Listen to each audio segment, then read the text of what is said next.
What is going on, everybody? It's the Frost, and we're here for UnScripted episode 102 for your Sunday, this January 12th, 2019, coming to you, and I cannot wait to see what happens this week. We have so much to get into. We have go check out Raw, SmackDown, NXT, AEW, all those reviews up on the channel. Go check out episode 101 as well. But we got so much to get into. Let's get into our week in review. Raw, of course, started off with one of the biggest announcements of the year so far, because it is the beginning of the year.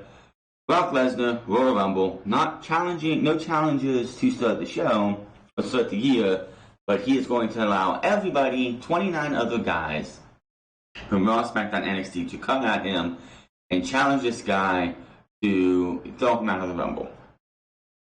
Now, of course, this is set up to put Brock Lesnar's opponent over, and it only makes sense that Brock Lesnar makes it to the final two. It only makes sense that you make this guy get to the final two. It looks like he's going to win, and then whoever is going to win the Rumble eliminates Brock Lesnar last, making him a big star. This better not be an excuse to get Roman Reigns to win the Royal Rumble.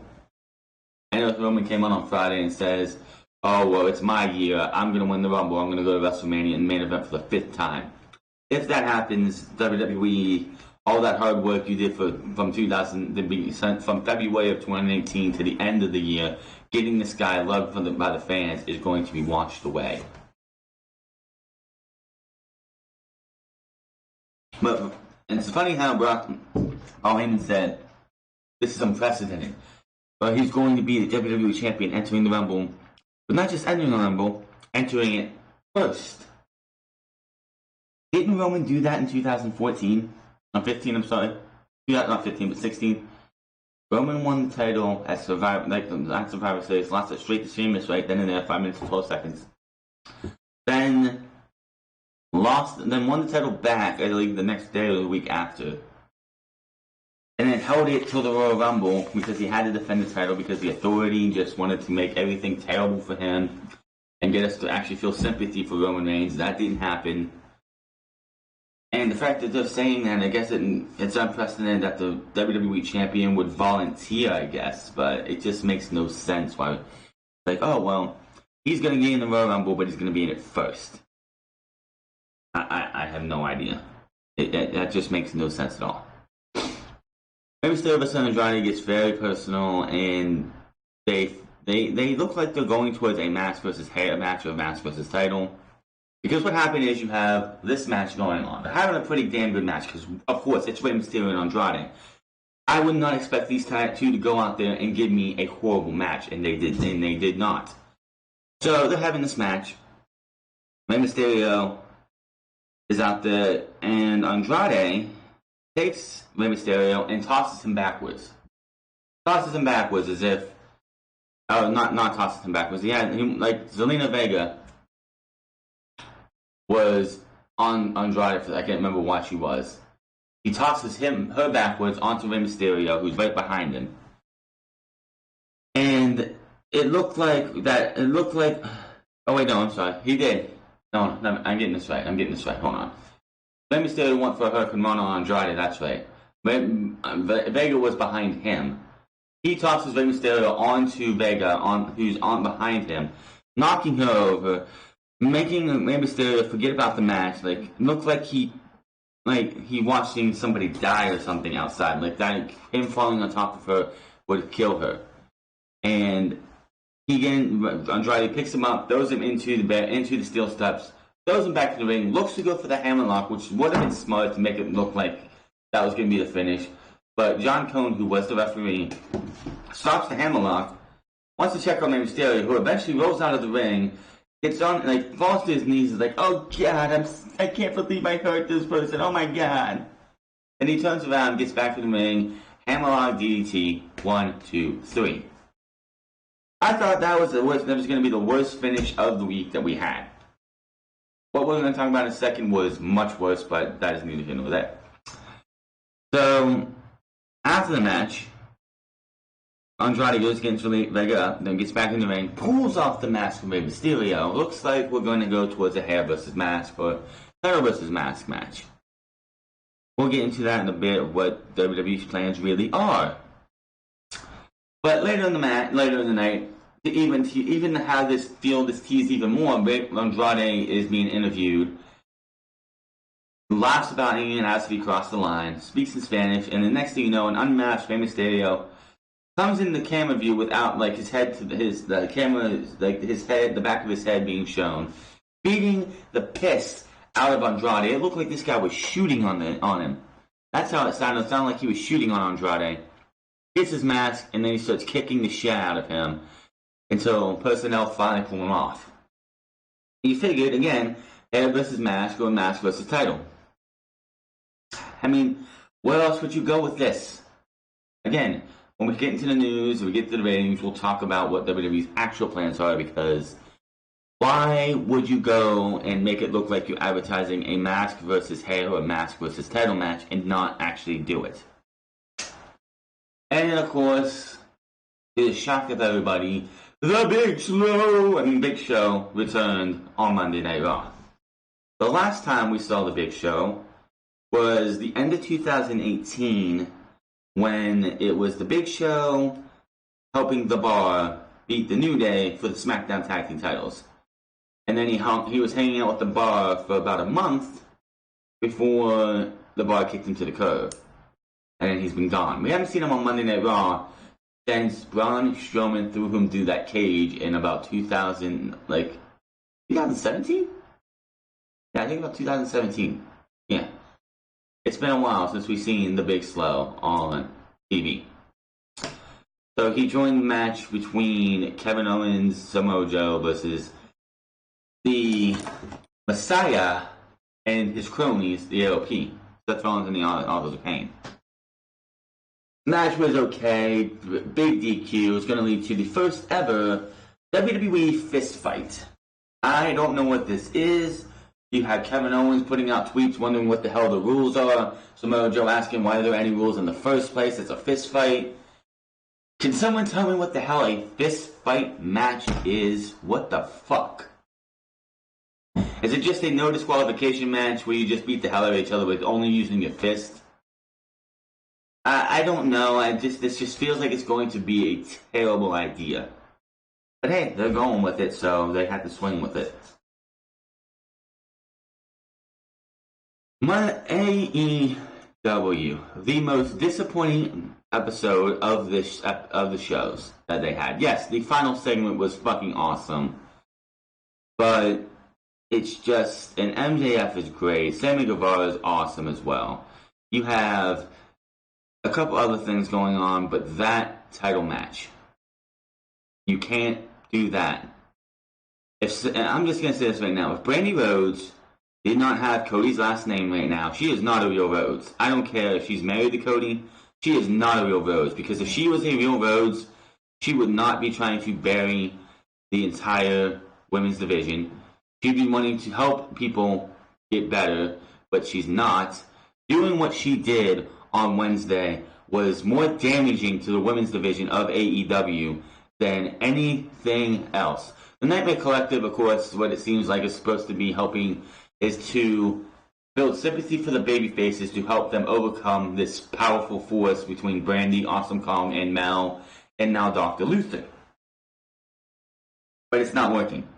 Nobody believes Brandi Rhodes. Nobody. Now, Tony Khan put out a tweet saying, "We are going to listen to the fans. Until the Nightmare Collective is gone, no, I will not believe that. You're not listening to the fans because nobody cares about the Nightmare Collective."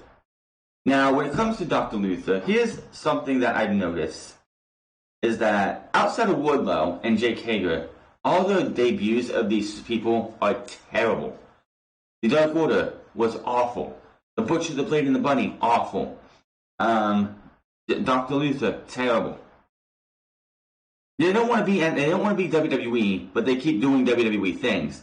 That title match, which saw Chris Statlander get tripped up and beaten by Riho, so Riho wins by the skin of her teeth again, was terrible.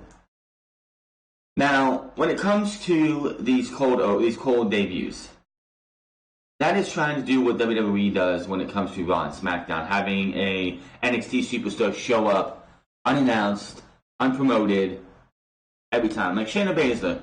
Shayna Baszler was the first woman, when they had that attack, that invasion because of what happened in Saudi Arabia that next day, the day after Crown Jewel this year, yeah. That Shayna Baszler would be the first one to attack and make her debut.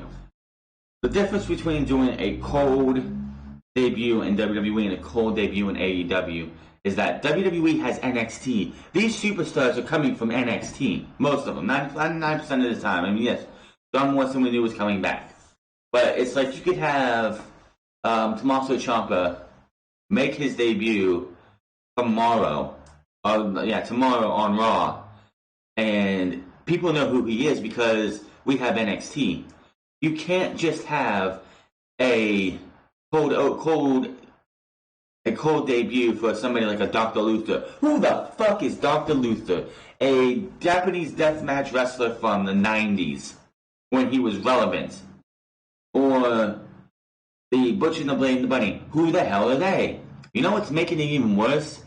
Nobody in the fucking building knows who these people are except for Excalibur. And then Excalibur doesn't go on to explain anything. So we're sitting there and people are like, who the fuck is Dr. Luther? Unless you're Brian Zane, who knew who he was, or you're Chris Jericho, who was his best friend.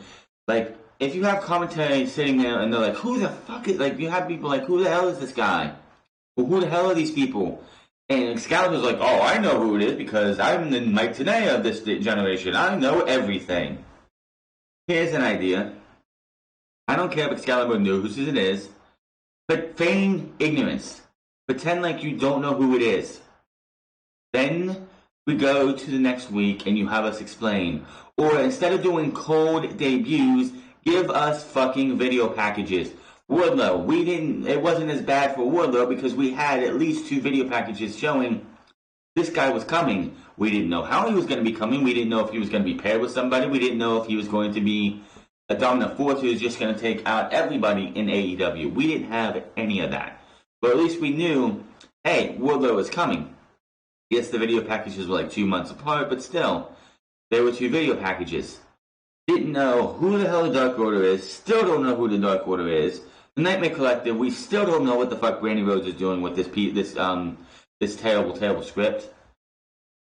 Butcher and the Blade and Bunny, who the fuck were they? It's kind of sad with the Butcher and the Blade and the Bunny, because you have Allie, who is married to the Blade. You had Allie, who could have, for weeks, because she was this smiley, bubbly, lovely person, and it's kind of fucked up that you have Brandi Rhodes as this heel character. Because you have a perfect way you could have been building this. You could have been building to the debut of the Butcher and the Blade with Allie as the Bunny. If you would have kept Cody, like if you would have kept Brandi babyface, those two could have went back and forth.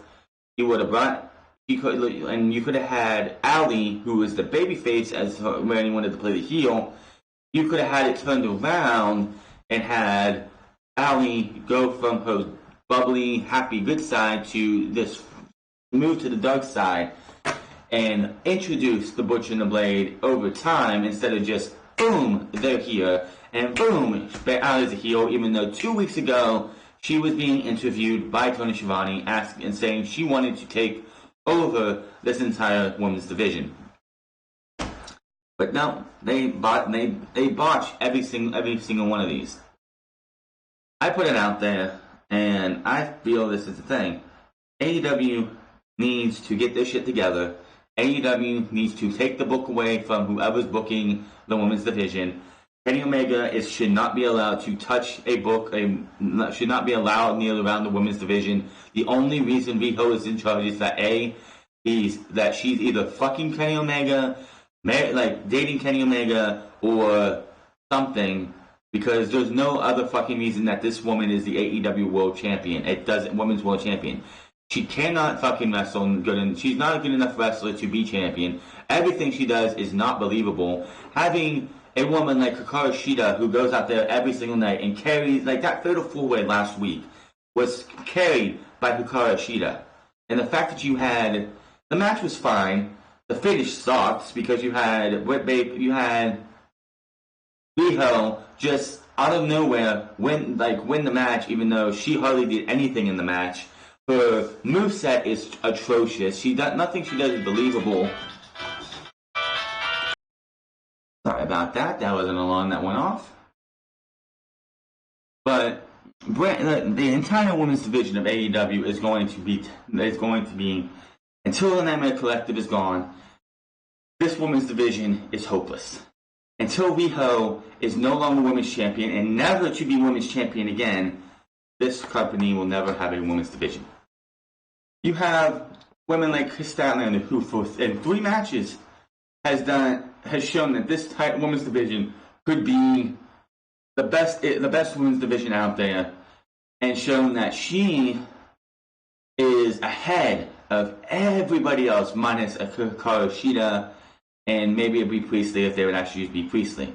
Your top 2 women of this division should be Hikaru Shida and Kris Statlander. They've both shown that they are the 2 shining stars of this division. Yet Kenny Omega, who we all know is a big proponent of the women's division, has to keep it on Riho. Has to keep the women's championship on Riho. Riho has not won a single match at all, that I can sit there and be like, yeah, I believe she won that match. Nah. Any match that she has won, singles matches, and I don't mean tag matches where she was on the outside. Any match that Riho has been under the deciding pinfall of, where she has won, it's just like, you put your head down and like, ugh. Here they go again, botching the women's division.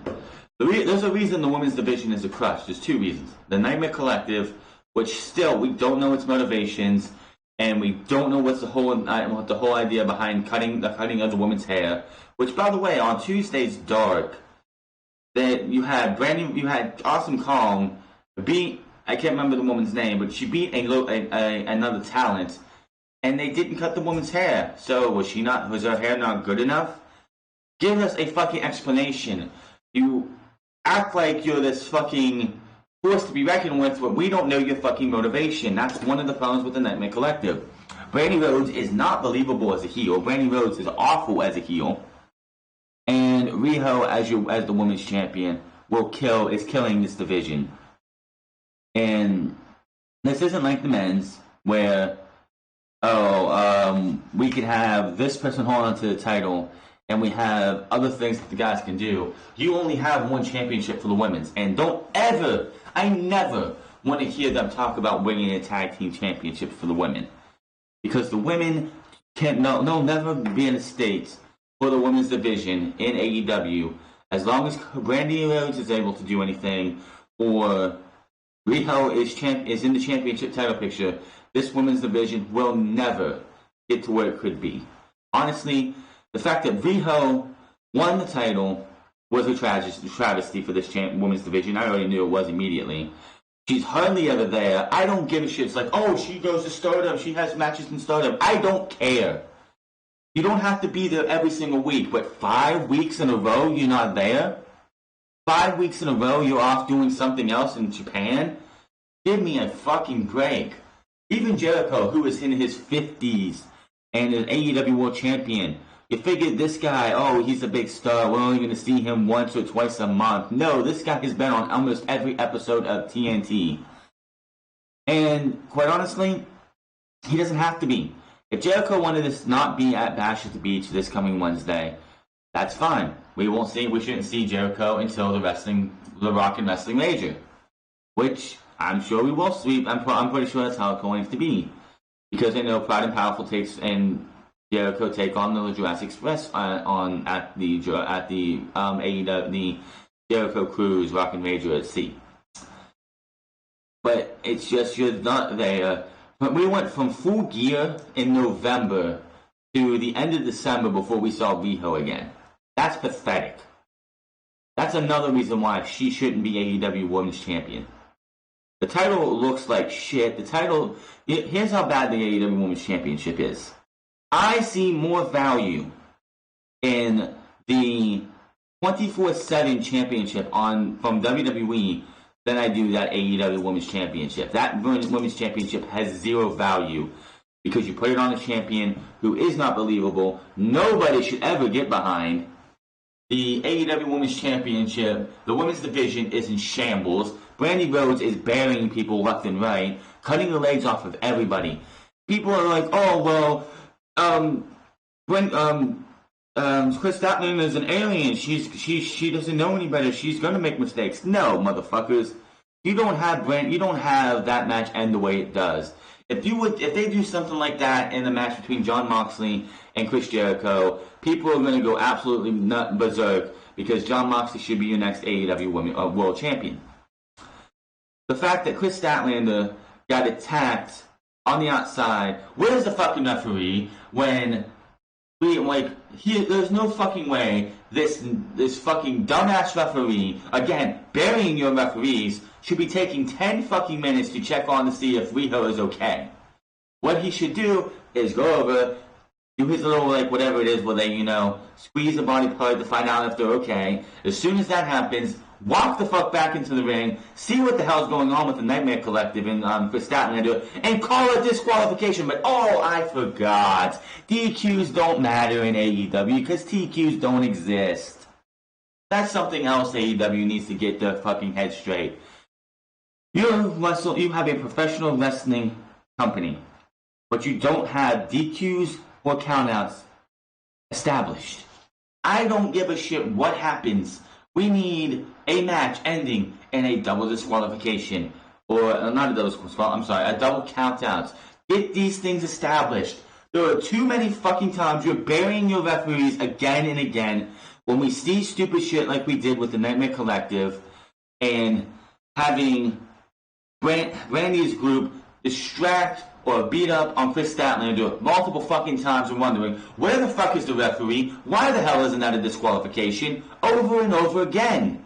The referees almost feel worthless in AEW because of the tag team division and just pretty much putting a middle finger to them every time they have a match where tags don't seem to fucking matter, even though they pulled that back. Now you have shit like this with the Nightmare Collective where you're making your referees look like idiots. The only referee that looks like she has any competence is the female referee, Aubrey. Aubrey Edwards is the only one of these referees who seems like she has any competence to her. And it's hurting the company. It's hurting the women's division. Nightmare Collective has got to go. Tony Khan, if you're going to listen to your fans, on Wednesday, you open that show. You stand out there. Cody stands out there. Hopefully he has his balls by then. Brandi stands out there. Kenny Omega stands out there. And you apologize to every single fan that you insulted worse than anything when it came to that title match. That should have been a star-making performance for Chris Statlander. You should have made your first big women's star by having Chris Statlander win that match in what should have been a fantastic, a good to fantastic match between Chris Statlander and Riho. But no, we're going to have the Nightmare Collective go out there and just ruin everything and make everything look pathetic. Brandi Rhodes should never be allowed on TV again. What she did to the women's division on commentary was worse than anything anyone else could do. If Brie Priestley came out and said half of what Brandi Rhodes said on commentary, her contract would be terminated and she'd be blackballed from wrestling. If Britt Baker did half of what Brandi Rhodes did on commentary, she would be fired and never be allowed to wrestle again. If any other woman that's not named Brandi Rhodes went out there and just buried half of the fucking division and made everyone sound like they're not even, made this women's title match like it wasn't even worth watching, they would have been fired, they would be blackballed, and they would never be heard from again in professional wrestling. But because her last name right now is Rhodes, she gets away with it. They better come out on Wednesday and apologize for making everyone look like insulting the fans' intelligence and pretty much lying to the fans. AEW said that, change is here. We're going to be the change that is in professional wrestling. We're going to change the world. It's kind of funny they haven't been saying that, having that slogan for a good while. change the world, because there is no change. It's all a bunch of lies. And Kenny Omega can't take criticism because I criticized his booking skills. What did he do? He blocked me. I told Cody Rhodes he needs to find his balls. Hasn't blocked me yet, but still. Cody Rhodes needs to find the balls, or somebody needs to find the balls to tell Brandi Rhodes the Nightmare Collective is done. You had your shots. You're killing our women's division. After what you did on Wednesday, we can't allow you to be on TV again. That was some painful television. I never want to see Brandi Rhodes on television again. I know we have Awesome Kong and Mel versus Chris Statlander and Sheeta. I don't care. That match needs to be canceled. Kong needs to go back to the Glow. Mel needs to go back to wherever she wants to, or they can have something else done with her, have her go back and grow her hair. I don't care.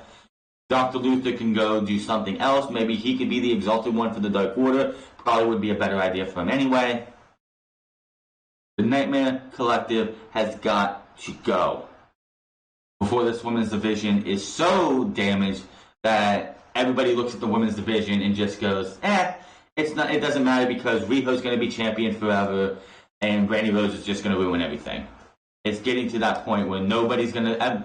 The only thing that I can see coming out of the Nightmare Collective is that at Revolution, Brandi Rhodes is going to walk out as your AEW Women's Champion. And honestly, I hope that if they do that, I hope everyone stops watching AEW because AEW deserves to go downhill and go under after that. I am at my wit's end with AEW. I've given them chance after chance, and they need to make this right, or people are going to stop watching AEW, and I'm going to stop covering AEW because they don't deserve to be covered. You want to sit out there, you want to make all these fucking changes, all these fucking promises, and you're breaking every single one of them. Why does it feel like WCW? Because Tony Khan's an idiot. Tony Khan's going to study everything about WCW. Well, this past Wednesday looked like WCW when it was on its dying legs. Here's an idea. Stop trying to make AEW feel like a WCW. Why not make AEW feel like AEW? How about you do your own goddamn thing instead of reaching into the past to do what the past did?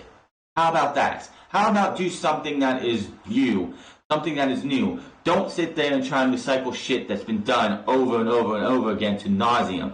Do shit that makes sense in the 21st century, not in whatever happened in the WCW Monday Nitro era. No wonder this show at times looks like fucking shit because they're trying to mimic WCW. This is, yes, you're on TNT, but we don't need a refresh of what happened 20 years ago or 19 years ago or whatever it was. Give me a fucking break. If that's the best you got, then you have a lot to work on. Listen to the fans. I'll believe it when I see it. Until the Nightmare Collective is gone, I won't believe it.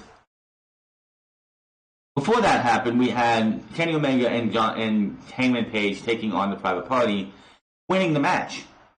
Obviously, the team of Hangman, Adam Page, and Kenny Omega is not for long.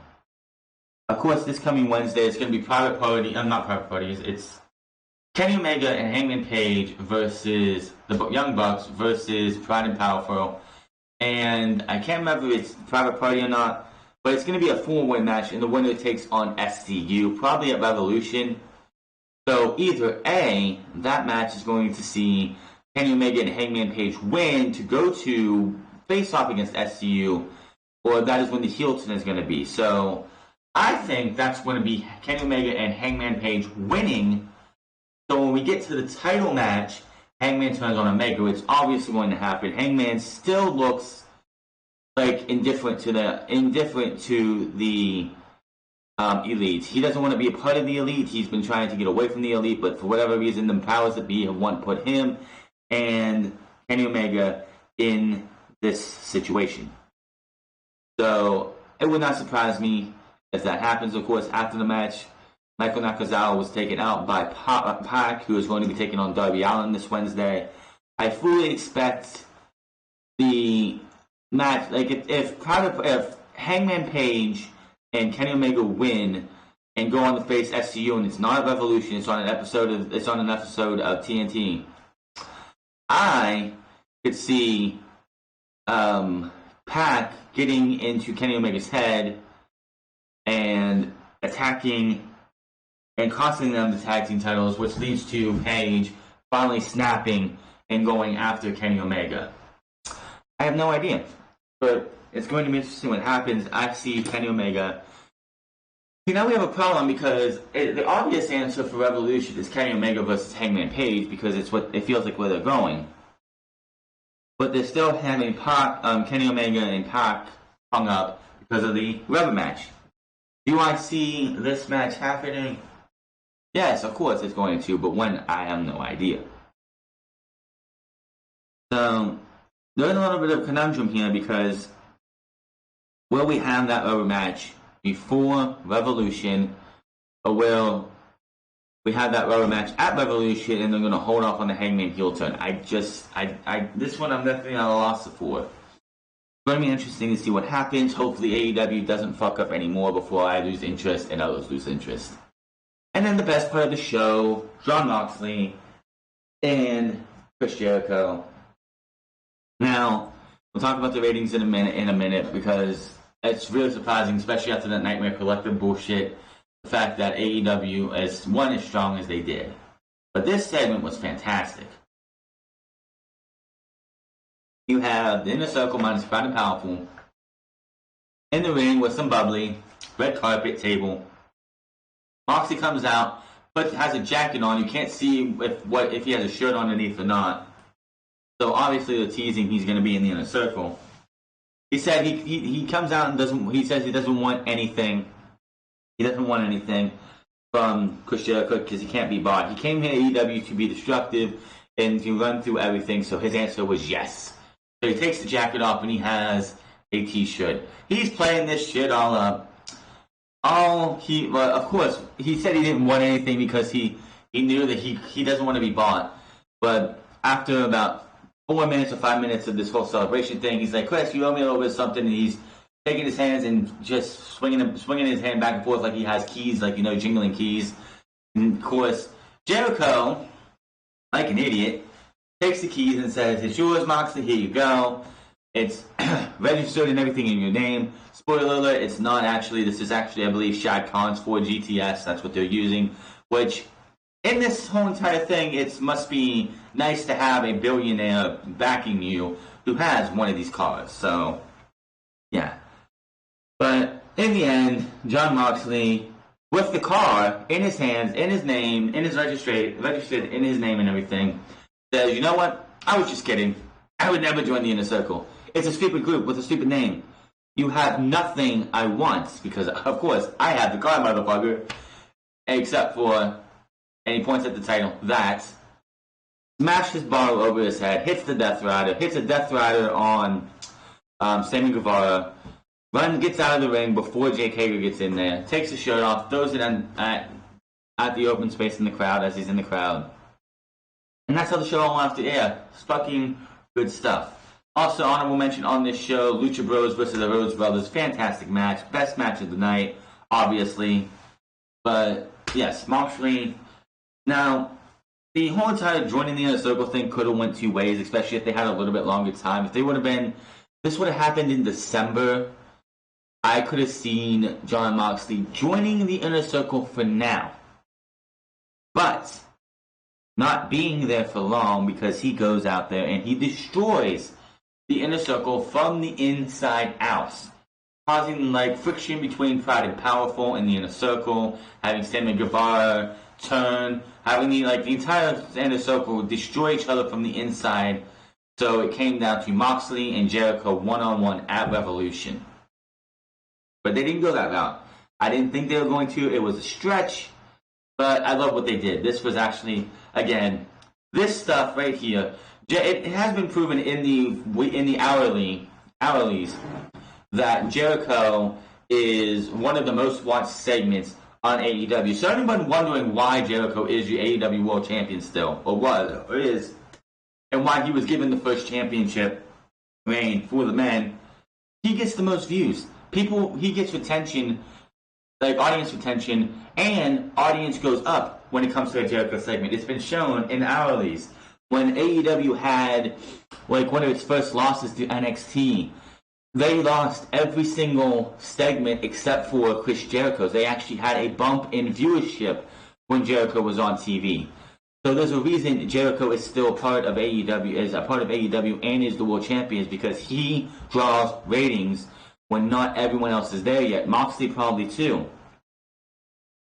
But again, that is why he is world champion. Do I see him being world champion all year? No, because eventually he's going to have to lose it. Hopefully at Revolution. And then we'll see what happens. Jericho being on TV, if it's only once in a while, it's still going to draw ratings. Where does he go from there? So AEW's got a lot to fix, mostly the women's division. But going from one show that doesn't have a fucking clue how to book women, let's go to one that actually does.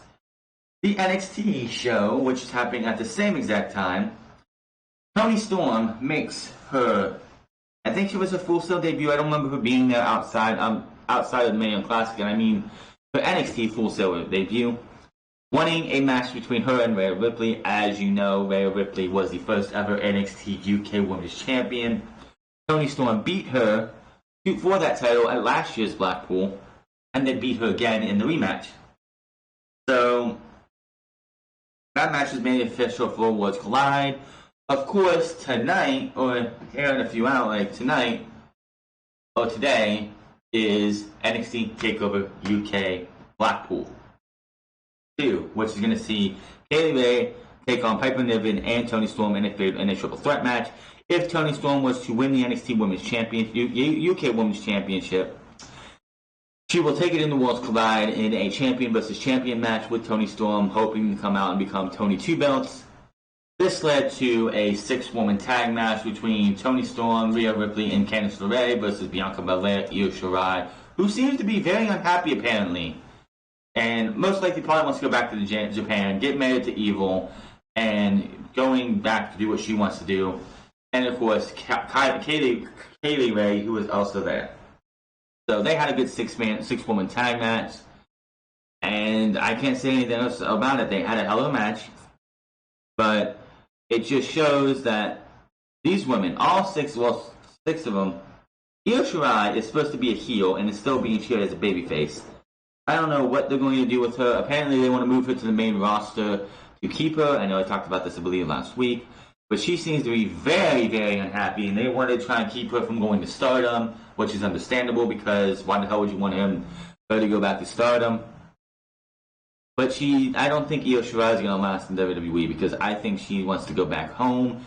She wants to go, probably spend time with her fiance, husband-to-be, Evil, which that was news to me, which good on him.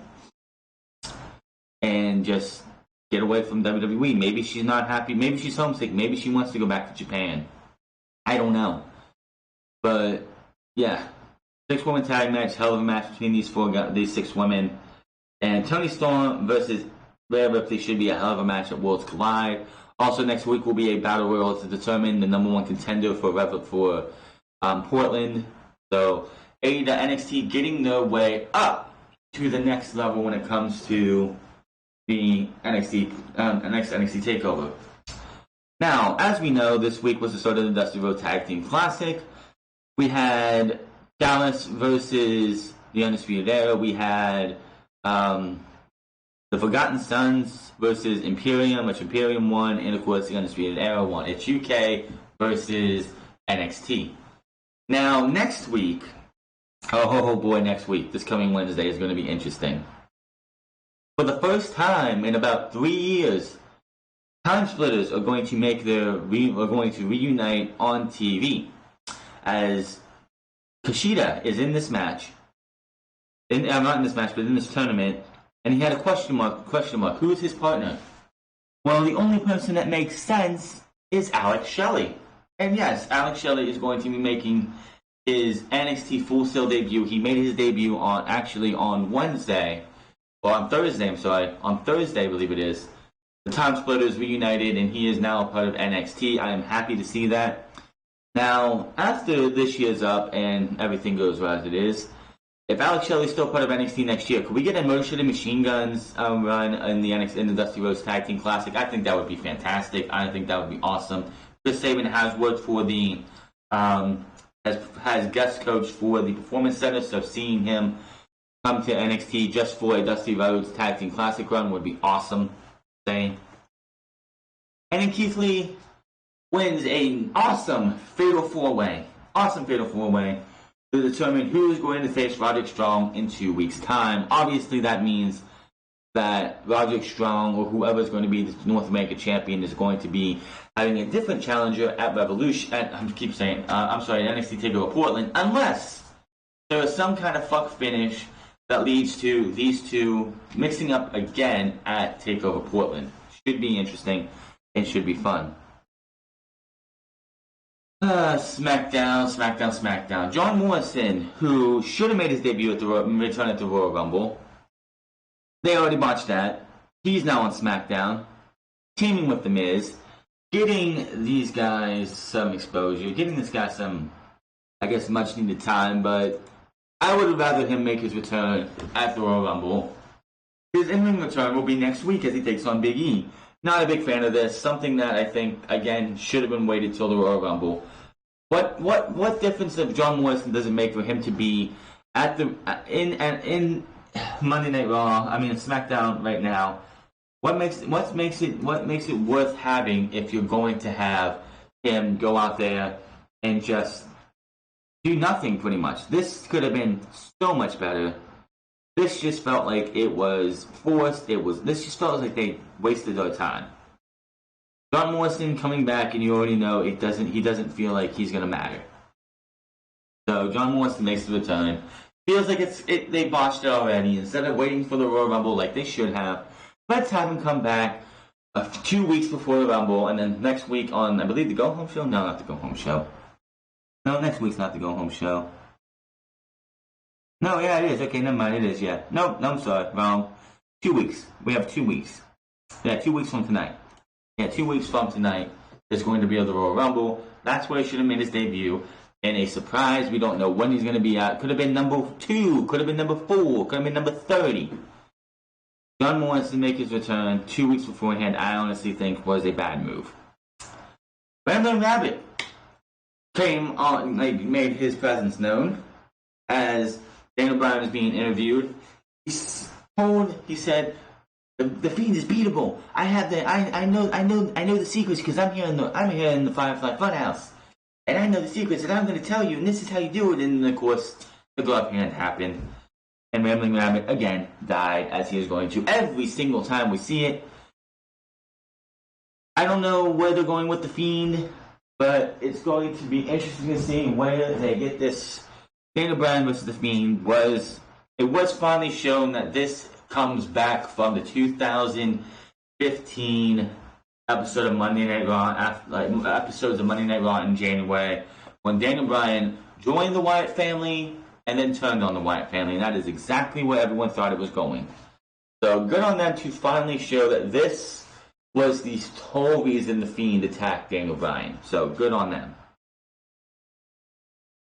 The Usos make their in-ring return in an awful, boring, unnecessary main event with, of course, the worst of the worst, Baron Corbin and Dolph Ziggler. And, oh yeah, by the way, did you hear how Corey Graves said how Corbin, Kentucky, I guess is an actual town, is trying to is going to rename itself King Corbin or Baron Corbin, Kentucky? That was not him talking bullshit. That was a shoot. And we'll get into it in a bit, what the actual thing is trying to do, because I think it's absolutely pathetic. So they have a match. The Revival get involved. It looks like shit. Then Roman Reigns gets involved. Bobby Roode makes his return. So Roode helps his tag team partner and Baron Corbin. So King Corbin and his jesters take out the Usos and Roman Reigns to pretty much probably set up a 6-man tag team match for the main event next week. Yay. And then, of course, we get Baron Corbin versus Roman Reigns again at the Royal Rumble. Yay. Pathetic. Let's get into the news and the ratings here. The ratings for this week. Monday Night Raw's episode First Red Wing Show 2020 with Seth Rollins and the Authors of Pain vs. Samoa Joe. Kevin Owens and the returning Big Show as the mystery partner is the main event. Doing a network average of 2.385 million viewers on the USA Network.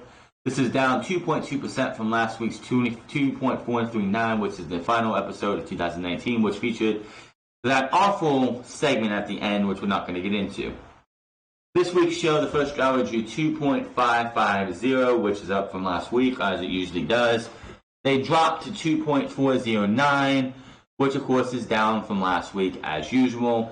And the final hour drew 2.195, which of course is down from last week.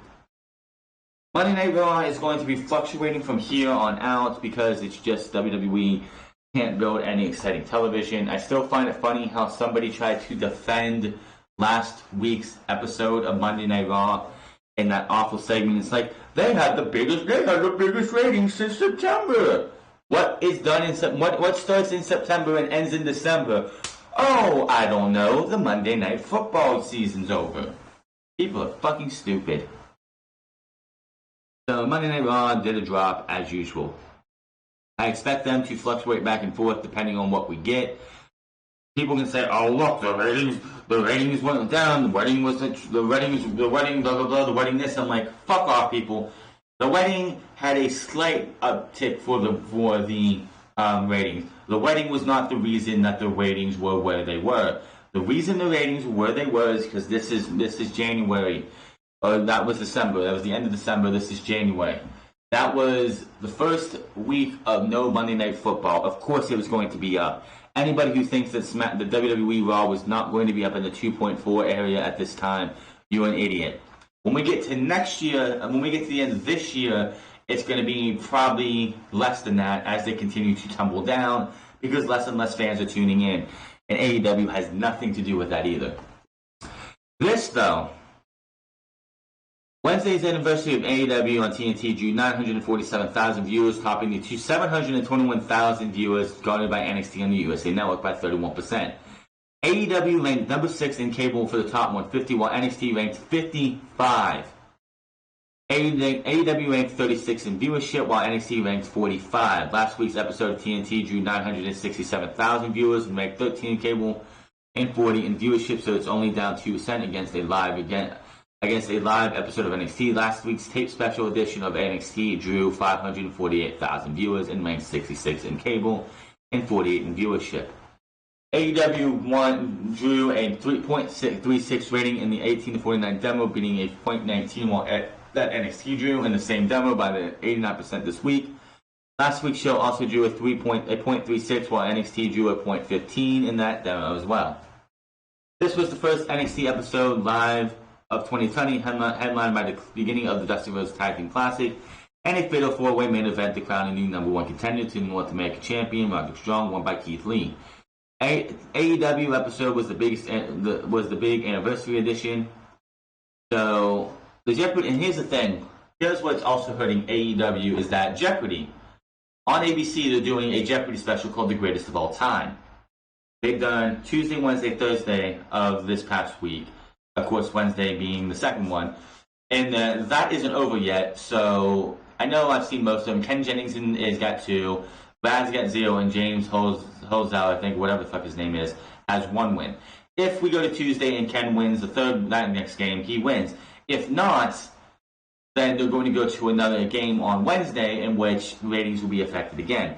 This thing drew 14.872 million viewers, and of course it's on network television like SmackDown would be, so it's going to have a higher rating. But that is getting a lot of the ratings and a lot of the viewers because it's a big deal. So, and the 18 to 49 demographic with it was a 24.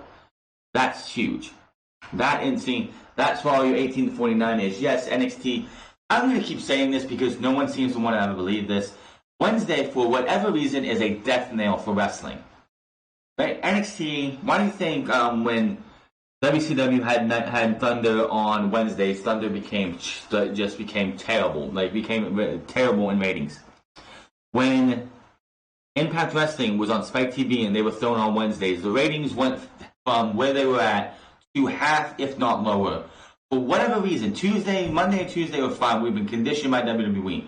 Thursday and Friday are fine, but for whatever reason, that midweek day, Wednesday, is a terrible death nail to anything that comes for professional wrestling. I don't know why. It's just been proven by multiple shows being on Wednesdays and them just being failures.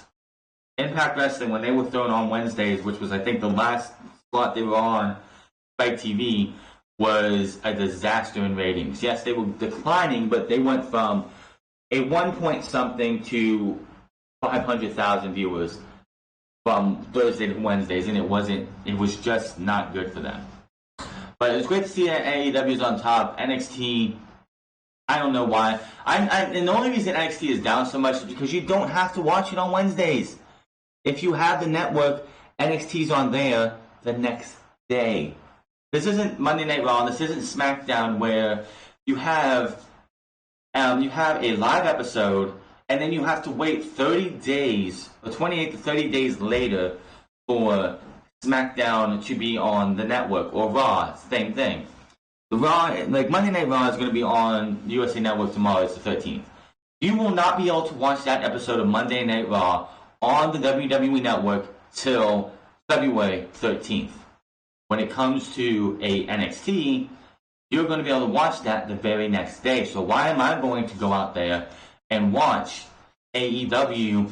Why the hell am I going to watch NXT on Wednesday when I can watch it the next day? Or I can DVR it. The DVR numbers also, factor into this eventually too. And AEW is still winning that one by a country mile. SmackDown's rating, this is preliminary. It's a 2.503 million views. This is an overnight rating, according to Showbuzz Daily. Hour 1 drew 2.679 million views, then it dropped to 2.326. I hope this holds up because, what happened in the second hour that would make this drop? What was in the main event? What was in the final hour? Oh, that's right. Baron Corbin in the main event is a ratings loser, as I figured. But WWE and Vince McMahon loves himself some Baron Corbin. They average a .75 rating in 1849 demo, which is not what Fox wants it to be, so they're definitely underperforming. We were in January now. They have no more excuses. If they can't get the average of a 1.00 rating in the 18 to 49, Fox is not going to be happy about that. The final number will be on Monday. Now, moving on to the news here. Matt Hardy. Hardy's contract is reportedly set to expire on March 1st, and he's going to be leaving the company.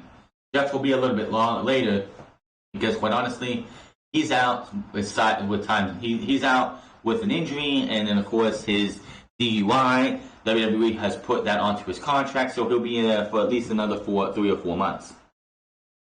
Over the past few months, Hardy has had put out videos for a Free to Delete series on his YouTube channel, according to the latest Wrestling Observer newsletter. Hardy presented an idea to have the series reintroduce the Woken/Broken character to WWE, but they passed. Over in AEW, the Dark Order storyline is now teasing a mysterious leader or exalted one. Earlier this month, the Dark Order released a video of Evil Uno entering the leader's office and saying, "It's done." The first words out of the leader's mouth was, "Wonderful," a popular phrase used by Hardy. It was noted in the Observer that there was a lot of speculation that Hardy is to pick the lead the group. In Hardy's latest Free to Delete, he seemingly referenced leaving WWE in March. First off, Hardy wants to leave, fine, go, whatever. It's his free thing to do. He should leave. WWE hasn't done anything with him since the broken gimmick, or since him and Jeff won the tag team titles last year, only for Jeff to get injured right after. Honestly, they're not going to do anything with him. Matt Hardy is in his 40s. WWE sees nothing left to do with him, so why would Matt Hardy want to stay? Matt Hardy still has enough to give to the wrestling business. He doesn't want to be a nostalgia act, probably. So quite honestly, he's just going to leave. I wouldn't sign a new contract. But when it comes to the Dark Order, having Matt Hardy come in as the exalted one just doesn't fix the Dark Order's problems. Throwing a big name in there doesn't fix the Dark Order's problems. The Dark Order is boring. The Dark Order is bland. The Dark Order just isn't. They're supposed to be this scary and creepy force to be reckoned with, and they're not. They should have been the first. If you wanted to go down this route, they should have been the first tag team champions. They should have went through that tournament. They should have beat up SDU. They should have beat up whoever was in the other half of the bracket. They should have just ran roughshod over the entire tag team division and bended the tag team division to their will, but they didn't. Why would I want to see Hardy be the leader of a dead group? Of a group nobody cares about. Why would I want to do that? I wouldn't want to see that. Now, would I want to see the broken gimmick in AEW? Not really. Broken gimmick is something that, of course, Hardy owns now. And would I want to see him go back to Impact? No, not really. I would like to see him go to Japan, try his broken gimmick out there, go somewhere, do something, go to the NWA, do whatever, just him in WWE. Matt Hardy going to WWE was always a bad idea when it comes to creativity. I understand why he went back, because when he left WWE in, I believe, 2010, I think it was, he left on a bad note. He left with a bad taste in his mouth. He did not want that to be the final taste of WWE he ever got. He wanted to go back, shake hands, get the WWE on his side as he was before, and, end it on a good note. And now he got to do that. He got to go back, show that he could be a better guy than he was for WWE, and he did that. So he has nothing left to prove in WWE. If he wants to leave WWE, honestly, he's not going to move the needle for an AEW. He's not going to be that guy who comes in and boosts the ratings up, and it might just a tiny bit on the first show, second show, but Matt Hardy himself, broken Matt Hardy, I don't think is going to be it's not going to be somebody who's going to be able to save the Dark Order and make AEW a better show. He's just going to be a guy who comes in there, helps other people, and that's about it. Matt Hardy, it's just one of those things. It's how it goes. Matt Hardy as the Exalted One, I just don't see being a good idea. Listen to this one.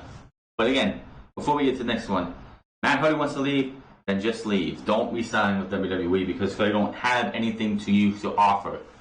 Just move on. You came back to do what you were going to do in WWE. It's time to move on and get your life to where you want it to be.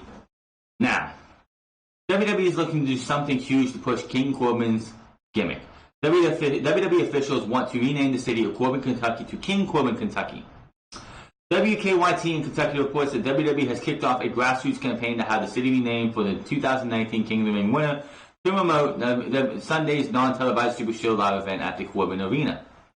WWE officials and a camera crew will be in front of the Colonel Sanders statue in downtown Corbin on Sunday afternoon to college petition signatures from citizens who support the name change. They will also be handing out free tickets for WWE Superstar Live at that night, which will feature both Raw and SmackDown superstars.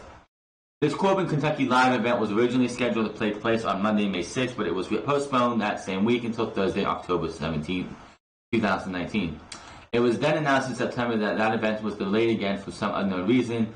Tickets purchased for both of live events are now being honored this week. That is pathetic. First off, that just shows that they have no faith. That just shows that they haven't been selling tickets at all for the event. That they had to go out of their way to give away free tickets because, we want to do this whole thing. Well, hell, just surprisingly, there's a place called Corbin, Kentucky. Let's go get some signatures to get the town renamed. Fuck that. Why would a town in Kentucky, a bum town in Kentucky called Corbin, Kentucky, want to have their town stained and renamed after one of the worst gimmicks in WWE today? King Corbin is an awful gimmick. King Corbin needs to go away. How long is King Corbin going to be King Corbin before WWE goes, well, the King gimmick's done, we're done with it? Honestly, I think it needs to end. They've killed. They're not helping Baron Corbin at all. The King gimmick doesn't work for him, and I think it's time we moved on. But this is pathetic. This is absolutely just one of the dumbest things I think I've ever heard.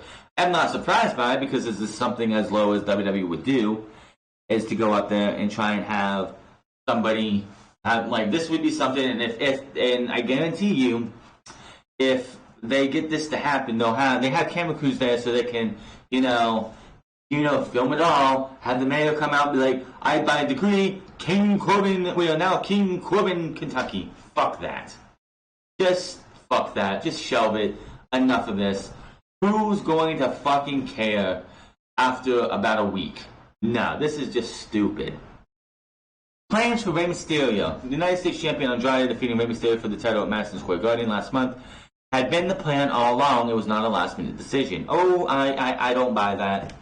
According to Dave Meltzer, no Wrestling Observer, the idea behind Rey Mysterio's title loss to Andrade at the December 26th MSG Live event was to have Rey move into the top feud on Raw brand, which is Kevin Owens and Samoa Joe battling Seth Rollins in the Authors of Pain. By the way, this is your top feud, and there's no title in the middle of it.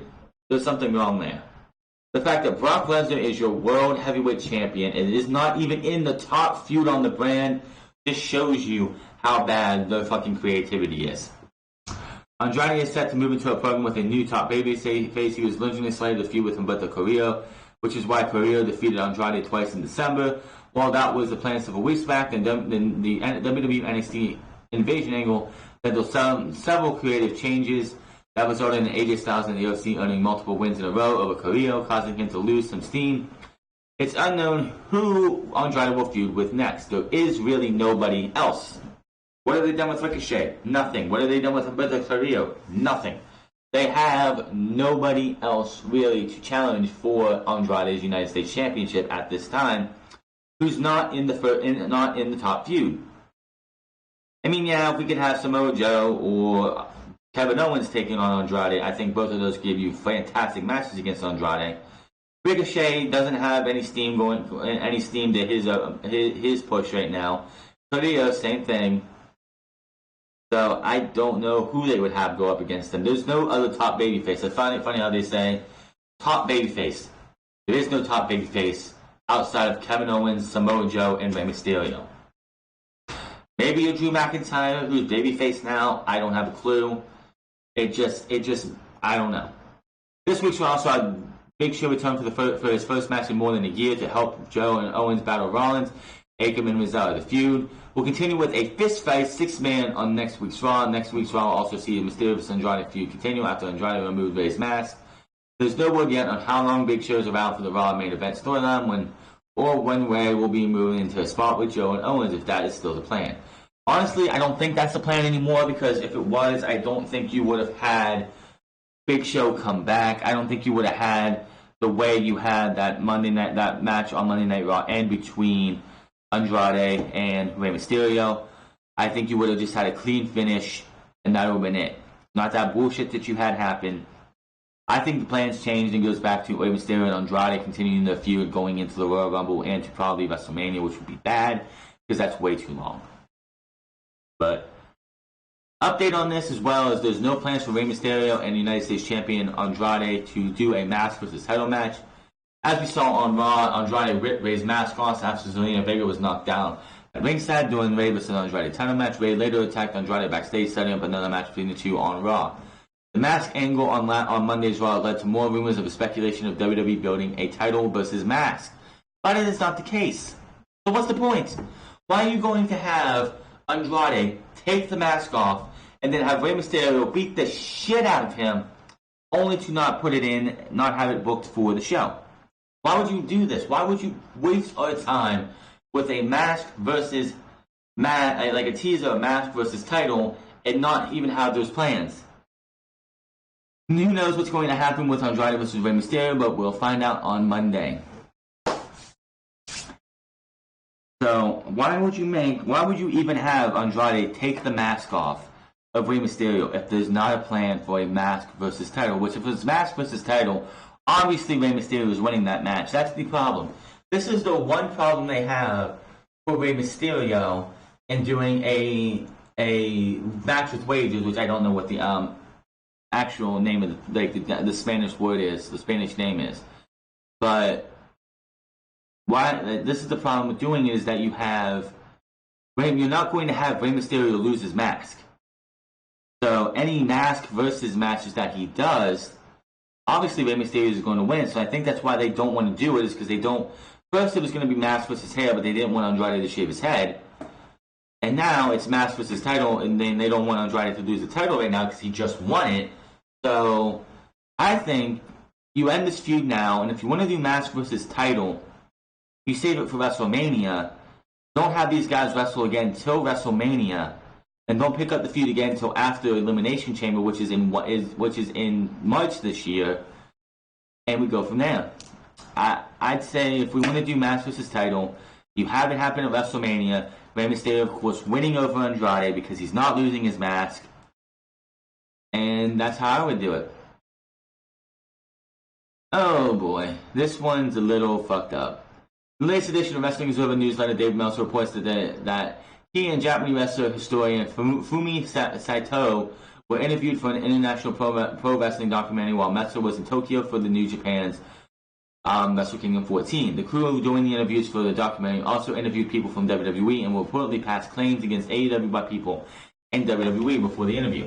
The director of the documentary asked Meltzer on Twitter if there was any truth to AEW and President and CEO Tony Khan buying all the tickets to the AEW events that were sold out on the first day as a way to make the AEW product appear to be a hot one.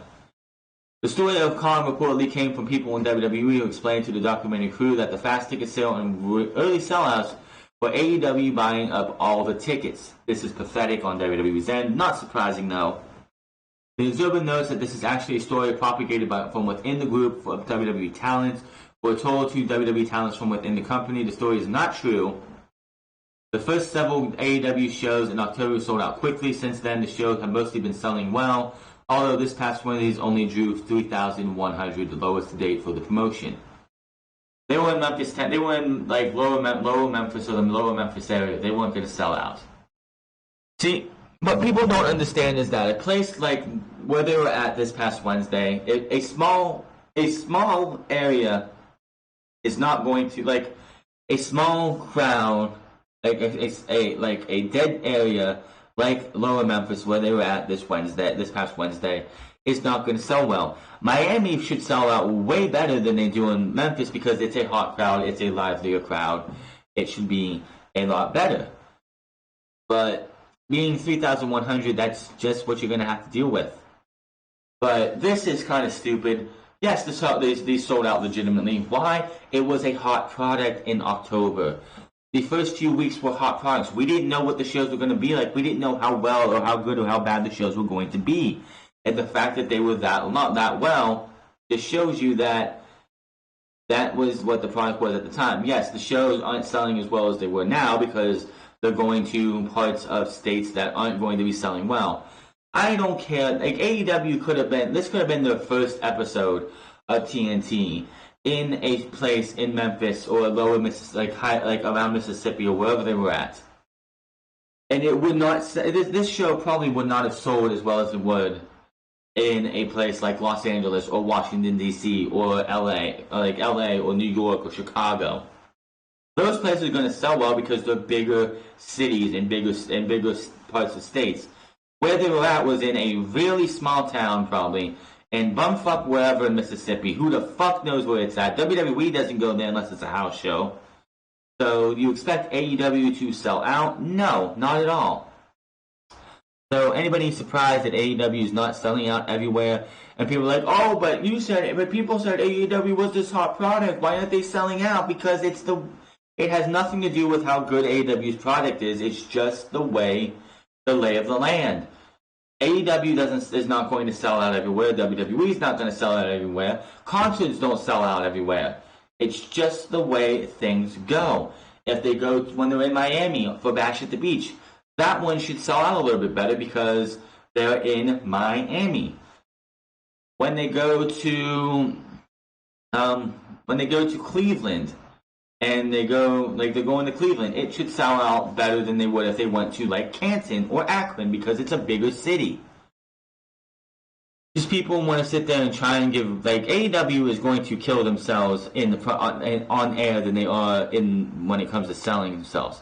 But the fact that WWE would do that, I'm not surprised. It's pathetic. It's just, well, there's no way they could have sold this place out. It had to be Tony Khan buying it. He's a billionaire. No, it was a hot product at the time. There were only 3 shows or 4 shows coming into that first episode of TNT. Of course it was going to sell out. It was home of the Wizards. It was Washington, D.C. It was a good place to have the show, to start the show off. Of course it was going to sell out. I wasn't surprised. Nobody should have been surprised. Had they been on a hot streak and sold out completely for the last 3 months, I would have been surprised. But they haven't been, and they're not going to be. If anyone thinks that AEW is going to sell out every week, week in and week out, this isn't the 90s. This isn't WCW Monday Nitro or WWF Monday Night Raw is War, where you had the hottest products out there. It's not going to happen. It's just not. I say 3,100 is better than having nobody. This is why AEW is doing small venues and small arenas than huge arenas like WWE does. So that they can make the show look better on television. Yes, when you look behind her camera, there's almost nobody on that side, but that's just the power of television. It's been announced that Ring of Honor will be bringing back the Supercard of Honor show for WrestleMania weekend. An interesting name that has appeared in the press releases was Marty Scurll, as we continue on here. The villain's contract expired recently, but he is a free agent who will be working with Ring of Honor and the NWA for the near future. In the latest edition of the Wrestling Observer newsletter, Dave Meltzer reports that Ring of Honor is offering Scurll WWE main roster money in a deal that would have him work only 40 dates per year, among other perks. There is no word on if he has been signed it yet, but it is reportedly a better deal than they offered to Matt Taven. Matt Taven, a former Ring of Honor world champion, signed a new deal in September before his old one expired in October. The contract starts out at double the highest paid wrestler in NXT and can end up being about triple by the end of it. In an update on this, in F4W Online, Scurll is said to be very close to signing a new deal with Ring of Honor, but has not yet put pen to paper. His deal will reportedly allow him to wrestle in Ring of Honor, New Japan, and NWA. It is also still possible that he will be able to wrestle for AEW as well. Scurll will team with Brody King, Flip Gordon, and against Bandito, Flamito, and Jorge Horace at the Ring of Honor's show. They did that last night in Atlanta, Georgia. So everybody's thought of him going to AEW on a full-time basis, I guess, was totally wrong. Everyone, this is what people have to realize, is that you just can't assume when it comes to anybody, because everyone assumed, oh, Marty Scurll is going to be a late edition in 2019, because his contract comes up in November. He'll be there in December. We'll see Marty Scurll making his debut. That doesn't look to be the case. He's going to be sticking with Ring of Honor and working NWA as well, because it looks like he's going to be challenging Nick Aldis for that title eventually. So what is going to happen with Marty Scurll? He stays in Ring of Honor. Hey, if he's getting WWE main roster money, good on him. And quite honestly, I think guys like Jay Lethal and Bully Ray and others, anybody who works in the Ring of Honor should be making at least I'd say, they're owned by Sinclair Broadcasting, who actually owns Fox and the NBC affiliate here where I live. And I get Ring of Honor late at night. They need to start paying everyone else. If you're going to give Marty Scurll this kind of money, you need to start paying everyone else between what Matt Taven got and what Marty Scurll is going to get. So you have people happy and are able to actually be able to feed their families and be able to make well with what they got. The Briscoes should be making probably more than they do. The women should be making more than they do. They want to stay competitive and they want to stay relevant. Ring of Honor and Sinclair Broadcasting is going to need to spend money on their talent and give people a reason to come. So when Brody Lee's contract comes up, he chooses you over AEW. When the Ascensions, no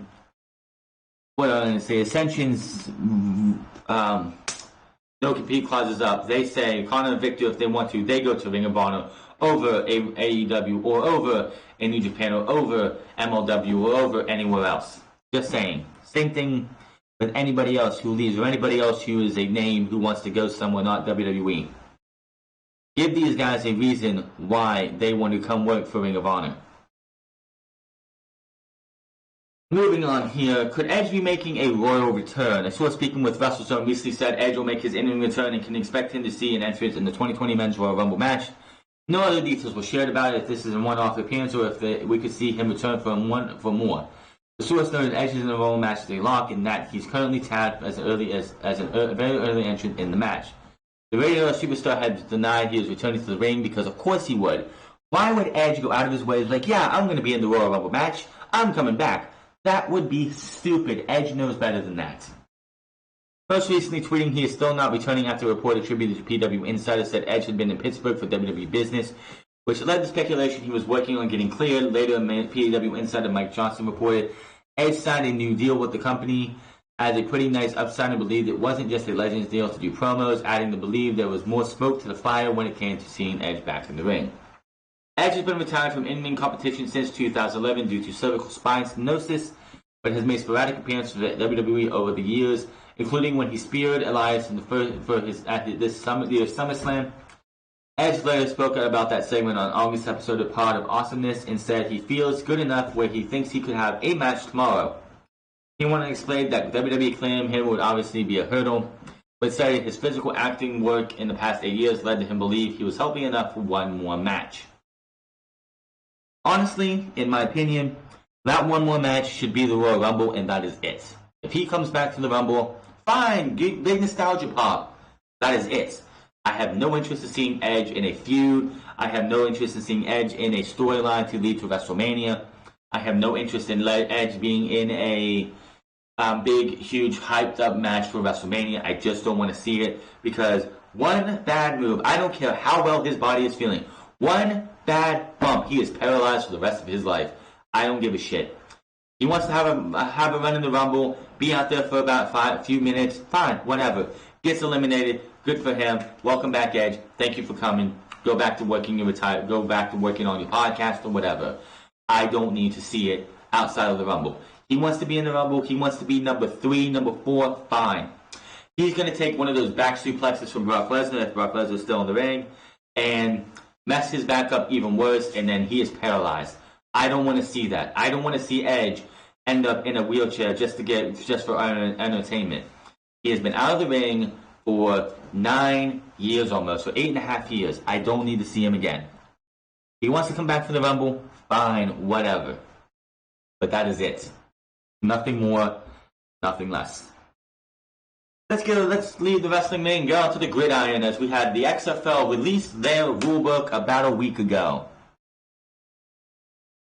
Yeah, last Tuesday.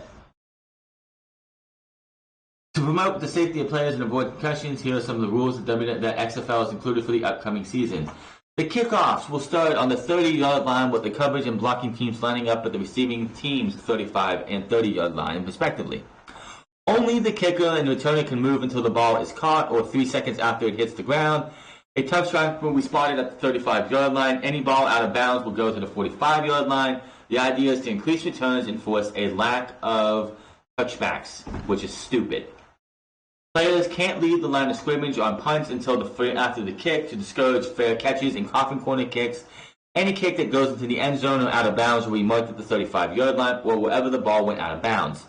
I fucking hate this rule for the simple fact is coffin corner kicks are great for teams that are up and they want to try and keep their opponents from making a run back. So say you're the Dragons, the XFL Dragons, the Seattle Dragons, and you're up by 3 or by 5, and your opponent needs a touchdown, and you're punting off the ball. You want to kick them down to the 5-yard, in between the 1 and the 10-yard line, and you want to try and kick that out of bounds so the opposing team doesn't have a chance to run it back and get that spectacular run. Yes, those are great to see, but we don't need to see. So basically, what you want to do if you're a punter, you want to be able, because it doesn't say in this rule if it lands at the 1-yard line or at the 5-yard line inbounds and they touch it down, that it's going to move to the 35-yard line. Because if that's the case, then they're fucked as it is, because this is stupid. I know they don't want the they're trying to like be safe as possible, not have that massive run back where you have somebody catch the ball. They don't throw up the fair catch rule because there's no fair catch in this, and they get blasted as soon as they grab the ball. That's fine, but taking away coffin corners I think is stupid.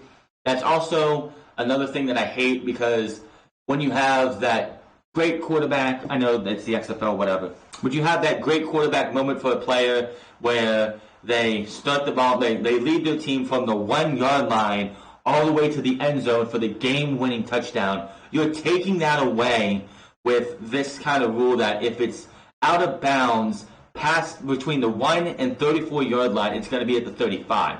That is absolutely fucking stupid. Absolutely stupid. There will be 3 options after scoring a touchdown: a 1-point play from the 2 yard line, a 2-point play from the 3 yard line, and a 3-point play from the 10 yard line. There will be no options for kicks for an extra point. This right here, whatever, is what it is. This right here should actually prevent mostly from this would probably prevent a lot of games from even coming close to an overtime, because if the team who just scored went in and got a 1 yard play and they're up by 8 or up by 7, all you have to do on the game-winning drive is drive the ball down the ring, down to the thing. If you score a touchdown, all you have to do is go for 2 and you win by a point. I can see this being this is definitely a way to keep the games from going to overtime. The overtime rule I fucking think is stupid. The league is hoping for multiple points following a touchdown to diminish the need for overtime. It will be a shootout-style situation. Each team will get 5 single plays possessions from the 5 yard line. Rotating possessions will continue in the game. It's still tied until the winner is announced. I fucking hate it. Basically, you score, you get 2 points, and you have it's like penalties in hockey and soccer, where you have 5 chances. The team to have the most points by the end of the 5 rounds wins. Now, of course, if it's like, say it's 30-30 by the end of the 5th round, we go to a 6th round. If it's still tied after that, then you keep going, which I still think is stupid. I know college uses it after the 3rd or 4th overtime, but I just think it's dumb. Now, yes, with the fact that they have multiple options for extra points, I don't think we're going to see at all maybe 1, maybe 2 overtimes. In order to encourage trick plays without losing possession of a live ball that hits the ground, there will be a rule that allows 2 forward passes on 1 play. This will only be allowed if the first pass does not go past the line of scrimmage. That's fine, I guess. I mean, yes, the only way you can do that in the NFL is a lateral, and a lateral is a dangerous move. I've actually played NCAA 13 where it wasn't a lateral trick play, but I was playing against, I think it was Oklahoma. Oh, no, it was Penn State, I believe. It was Ohio State. And they go for the pitch on a lateral for an option play, and my defender walks up and just grabs it out of midair and runs it in for a touchdown. I can see why you wouldn't want to do that and why a forward pass would be fine. Let's just see how it works. To avoid injury, 1 foot is allowed inbounds for possession, what you do in college, which I'm fine with. I actually like this better than having to do a 10 toes down, so I'm not mad about that at all. The officials, there will be 9, the most of them having experience at the D1 level. 1 official will be solely responsible for spotting the ball. This was similar to the AAF, and the head officiating, Dean Blandino, has brought that method with him. Reviewing plays, a video official can intervene a non-reviewable play when it comes to player safety hits or after calls inside 5 minutes remaining in the 4th quarter. Hawkeye technology will be utilized for the booth, from the broadcast truck to the booth. Offensive linemen will be able to be up to 2 yards downfield when a pass is thrown to avoid flags. So they are moving the ineligible man downfield up, so instead of it just being like as soon as they leave the front line, it's 2 yards, which I guess is okay. Timing in the NFL is hoping to decrease time in a game. An NFL game lasts about 3 hours and 6 minutes. That includes running the game clock after 8 complete passes and when a player goes out of bounds. That rule will be dismissed inside 2 minutes of each half, which is smart because anybody fucking knows 2 minutes of the 2nd quarter and 2 minutes of the 4th quarter. The last 2 minutes are the most important minutes of the half. Plain and simple. Everything else outside of 2 minutes is for the first half and the second half are what they are. But it's always those last few minutes, especially if it's a close game. That's when it always matters. There will only be a 10-minute halftime, 2 timeouts per team, which there's only 3 timeouts per half each team. I don't think taking one less timeout, instead of making it a minute timeout, just make them all 30 seconds. That's all you have to do. And no coin toss is how they're going to do that. The home team will always choose the kick, receive, or defer to start the game. The visitor will have the opportunity to choose during overtime. The relaunch XFL season is expected to start in 2020, the week after the Super Bowl. So we are less than a month away from that. So I'm looking forward to see what the XFL does. I would like to see summer football work for somebody. I know there is the Arena Football League was around for a while. I know it kind of just went away here recently. I'm hoping for the best for the XFL, because if it does get Vince McMahon to walk away from WWE, that's all good for us. Let me know what you think about everything we talked about here today. Hit that subscribe button, comment down below, like or dislike this video. Find me on Twitter at The France Club. Find me on twitch.tv/The France Club. And I will see you guys tomorrow or Tuesday for Monday Night Raw's review. I cannot wait to see what a fist fight is. Until then, my name is The France, and I'll see you guys later.